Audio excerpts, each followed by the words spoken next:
City of Dreams, Africa University.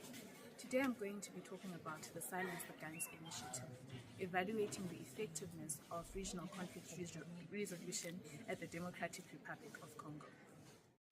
So first off, I will be giving you a background of Africa's development agenda, Agenda 2063, how that came about. Then we will be zoning into the Silencing the Guns initiative. We will go into depth on the initiative and apply it to the Democratic Republic of Congo conflict and see how it is being implemented in that area.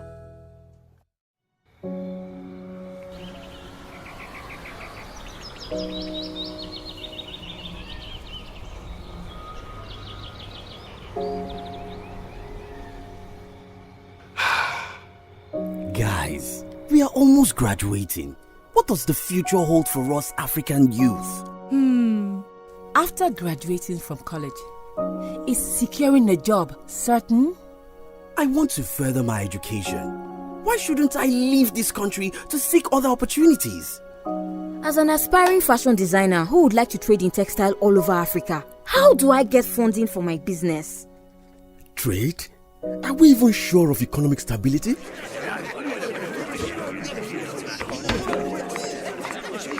As for me, I just want to expand our family farm and set up a food processing company. But how can I easily transport and sell my goods to other African countries? Have you not heard of Agenda 2063? What is Agenda 2063? Agenda 2063 is the master plan for transforming Africa into a global powerhouse of the future by the year 2063. And ensuring that Africa's development is driven by investments that are sustainable and benefits all people, and that development activities will promote unity, self-determination, freedom, progress, and collective prosperity, pursued under the ideals of Pan-Africanism and the vision of Africa's Renaissance. Do you know Agenda 2063 aims to increase investment in key infrastructure, improved agricultural practices, and better management of our natural resources, as well as access to quality health and education to enable Africans to unlock their full potential? And with a well-educated society and empowered people, our communities will thrive as Africans actively participate in decision-making to promote good governance, democracy, respect for human rights, and the right to live in stable and peaceful societies. And a peaceful and secure Africa will provide the right environment we desire for growth and development, productive employment, and decent work for all. We can build more world-class infrastructure, sustain industrialization, and foster innovation as we invest in the blue ocean economy, agriculture, advanced technology, transportation, health, renewable energy, commerce, and finance, and even outer space technology, translating into a better standard and quality of living for all African people. The Agenda 2063 promotes a united Africa with a strong cultural identity, common heritage, values and ethics. Agenda 2063 will enable Africa to position itself as a strong, united, resilient and influential global player. Wow, that is the Africa I want. That is the Africa I want. That is the Africa I want. That is the Africa I want. That is the Africa I want. This is the Africa we want! Let us unite to build the Africa we want. Visit www.au.int to learn more about Agenda 2063.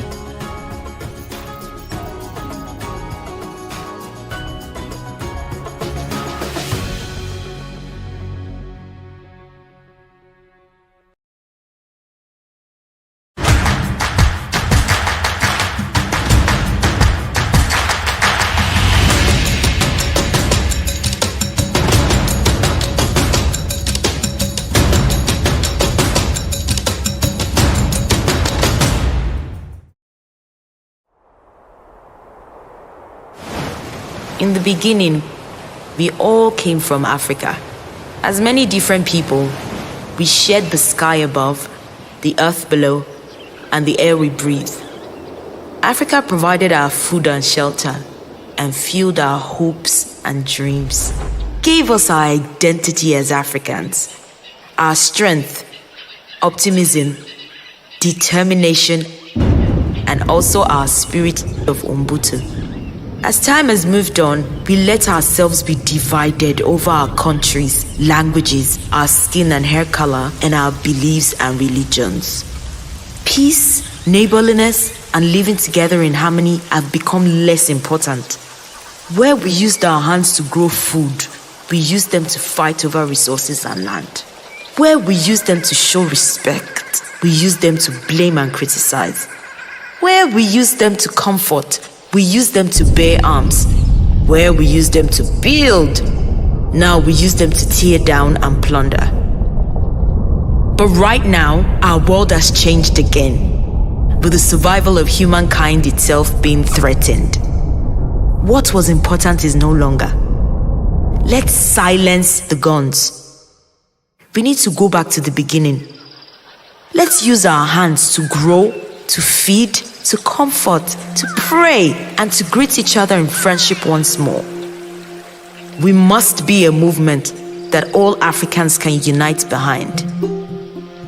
Today, I want to dive into a critical aspect of Africa's development agenda, the Silencing the Guns initiative, and its challenging application in the Democratic Republic of Congo, which I will further refer to as DRC, a nation with immense potential, which continues to grapple with prolonged conflict, hindering its progress and destabilizing the entire Great Lakes region.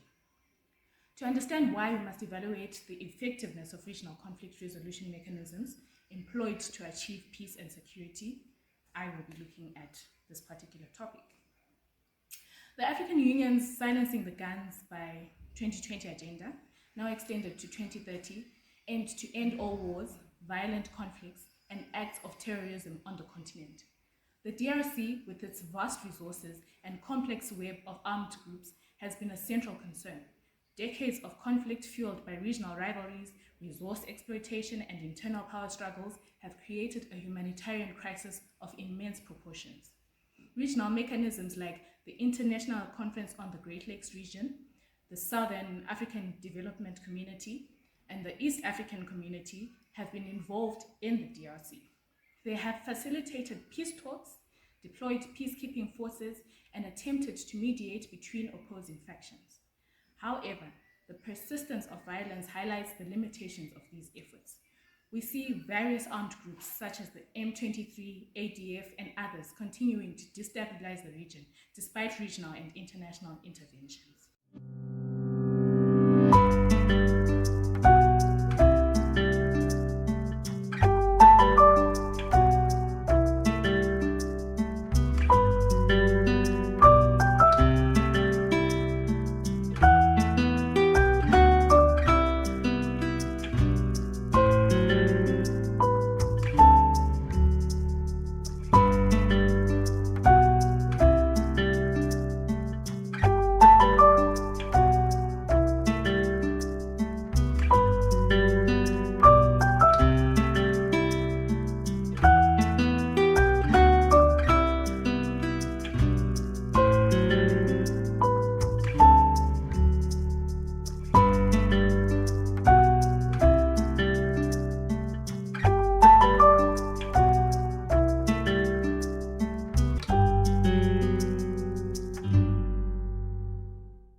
In 2013, the DRC government, Rwanda, the United Nations, and neighboring countries signed the Addis Ababa Agreement.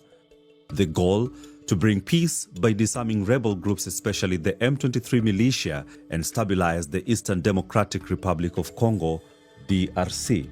However, despite high hopes, the agreement failed due to lack of political will from parties. The reasons are lack of trust between the DRC government and the M23 rebels, weak enforcement of the peace terms, and interference from the regional powers. Rwanda's economic interest in Congo's mineral resources also played a significant role. By 2025, the situation has worsened. While the peace agreement failed to deliver, it inadvertently fueled further conflict. The M23 continues to advance and gain control of more cities, leading to even greater regional instability. Regional blocs recently appointed 3 former African leaders: President Olusegun Obasanjo of Nigeria, Uhuru Kenyatta of Kenya, and former Ethiopian Prime Minister Haile Mariam Desalegn to kickstart the peace process. Hopefully, they will learn from the mistakes made while implementing the 2013 Addis Ababa Agreement. So why are regional conflict resolution mechanisms struggling in DRC? First of all, there is a lack of coherent strategy. There's often a lack of unified and coherent strategy among regional actors. Competing interests and differing approaches weaken collective action. For instance, the deployment of EAC forces alongside SADC forces has shown a lack of unified command and goals, sometimes causing confusion and undermining overall effectiveness.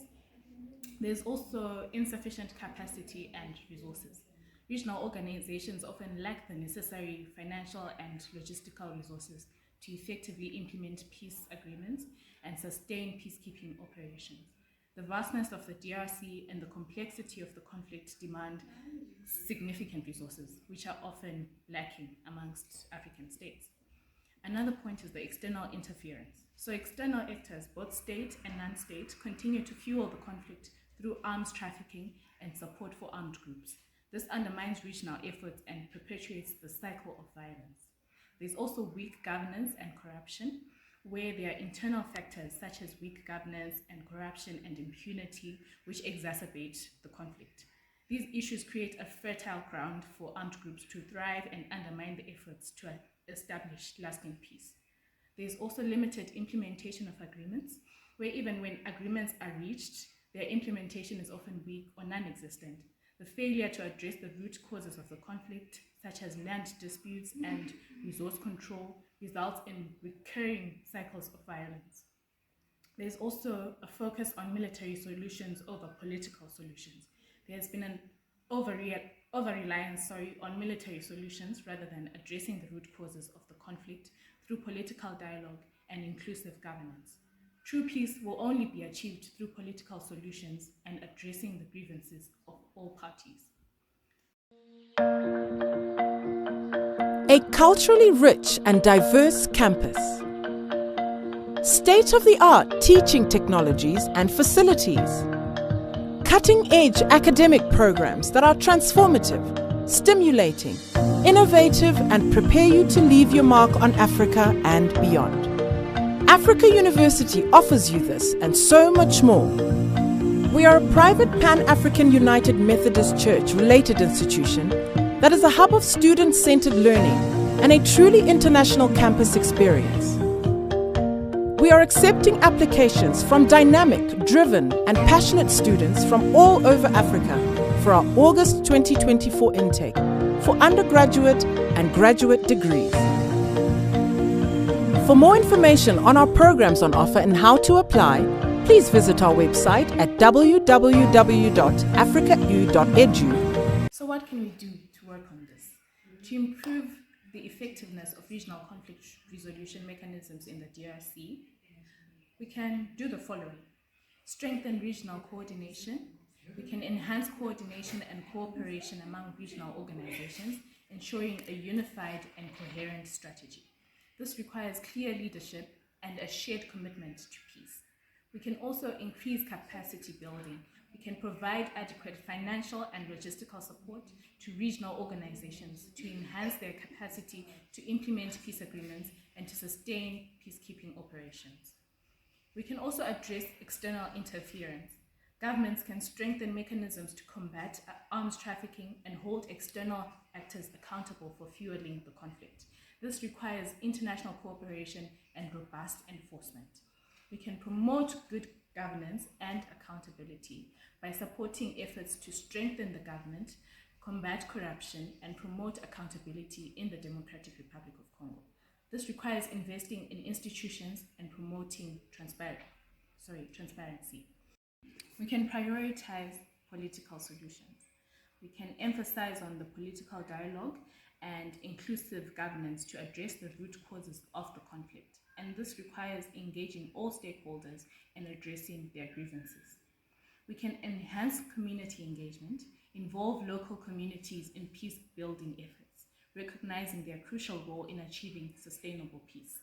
Local populations have the best understanding of local issues and can be instrumental in the peacekeeping processes. We can implement robust monitoring and evaluation by establishing robust mechanisms to monitor and evaluate the implementation of peace agreements and hold all parties accountable.